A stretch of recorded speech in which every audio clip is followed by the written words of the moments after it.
अस्सलाम वालेकुम। क्या हाल है जी? ठीक ठाक हो राव साहब? ठीक ठाक। अस्सलाम वालेकुम राव साहब। ठीक और जी ठीक ठाक। ठाकुर साहब चलो आज हाँ जी बिल्कुल बिल्कुल।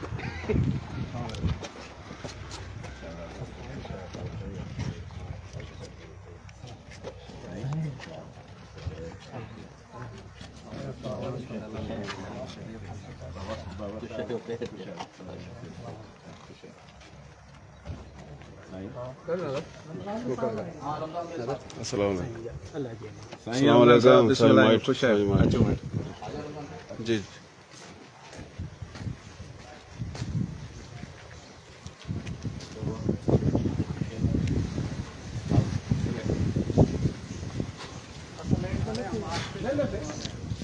शाम ताईं पियो हलंदो। असां रश कढी जे 8 बजे खां कमु शुरू। दावत 9 बजे पर 8 बजे दुआ घुराए।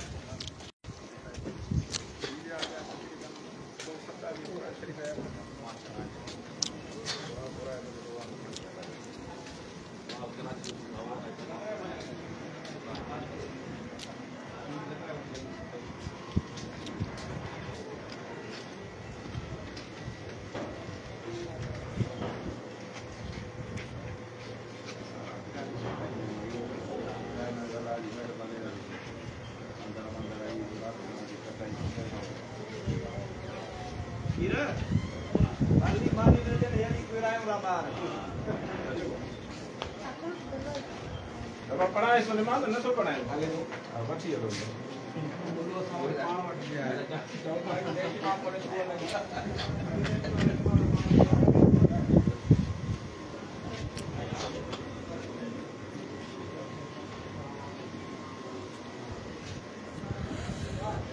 अस्सलाम वालेकुम रहमतुल्लाहि व बरकातुहू। आर्या राजपूत पाकिस्तान के सूबा सिंध के सदर मोहतरम जनाब रुस्तम अली खां जुनेजो राजपूत साहब का ये हाउस है। तो आज खैरात थी यहाँ, तो ये दावत दी थी पूरे सिंध में तमाम भाइयों को। तो अभी आए हैं मोहतरम जनाब राणा जुमशेद अली खां रांगड़ राजपूत, जो जनरल सेक्रेटरी हैं आर्या राजपूत सूबा सिंध के, और नवाबशाह ज़िले के सदर राव दानियाल शाहिद साहब और मुख्तलिफ भाई आए हैं।